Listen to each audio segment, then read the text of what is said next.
ఇక వివరాల్లోకి వెళ్తే సాగర్మాల ప్రాజెక్టు కింద జిల్లాలో చేపట్టిన జాతీయ రహదారుల నిర్మాణ పనులు వేగవంతం చేయాలని జిల్లా కలెక్టర్ డాక్టర్ కృతికా శుక్లా అధికారులను ఆదేశించారు. సాగర్మాల ప్రాజెక్టు కింద చేపట్టిన జాతీయ రహదారుల పనుల పురోగతిపై శుక్రవారం కలెక్టరేట్లో జిల్లా collector Kritika Shukla, joint collector CV Praveen Aditya, NH Kakinada urban development authority, irrigation, drains, విద్యుత్ తదితర శాఖల అధికారులతో కలిసి సమీక్ష నిర్వహించారు.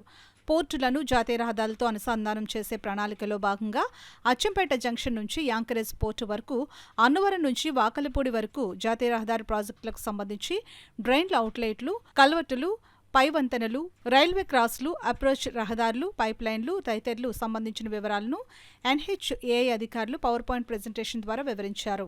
భవిష్యత్తులో కాకినాడ గ్రామీణం, పట్టణ ప్రాంతాలపై ఎలాంటి ప్రతికూల ప్రభావం లేకుండా, సమస్యలు ఎదుర్కోకుండా ప్రణాళికాయుతంగా పనులు చేపట్టాలని ఆదేశించారు. ఈ సందర్భంగా జిల్లా కలెక్టర్ కృతికా శుక్లా మాట్లాడుతూ, సాగర్మాల ప్రాజెక్టులో భాగంగా జిల్లాలో చేపట్టిన జాతీయ రహదారుల నిర్మాణం పనులపై అధికారులు ప్రత్యేక దృష్టి పెట్టి వేగవంతం చేయాలని అన్నారు.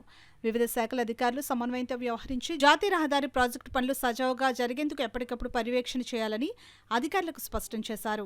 సమావేశంలో జిల్లా రెవెన్యూ అధికారి D Tippenayak, NHAI PD Surendranath, Kakinada RDO Itla Kishore, KUDA VC P Krishnamurthy, irrigation, Transco survey అధికారులు తదితరులు పాల్గొన్నారు.